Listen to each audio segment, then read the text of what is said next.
Manufacturing companies can take advantage of various tax credits, deductions, and depreciation options to minimize their tax liability. Let's review the top 5 available incentives. Number 1, R&D credits for new or improved processes or products are often a missed opportunity. This federal credit rewards qualified research, and many states also offer their own R&D credits.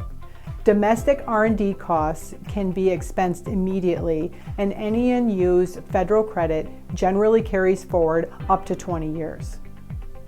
Number 2, Wisconsin Manufacturing Tax Credit applies to income from property located in Wisconsin assessed at manufacturing or agriculture. This rate is 7.5% of eligible qualified production activities income and can reduce the effective Wisconsin tax on manufacturing income to about 0.4%.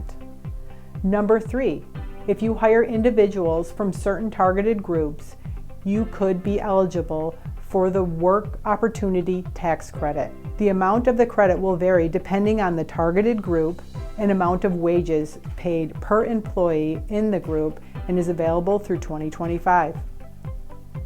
Number 4, Section 179 can apply to equipment, software, and many non-residential real property improvements placed in service in 2025.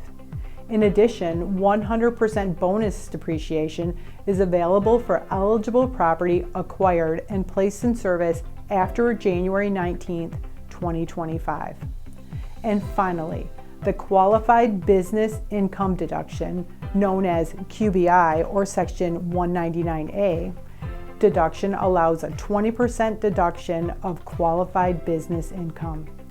There are income threshold parameters and deduction limitations, so work with a CPA who understands the complexity of this deduction opportunity.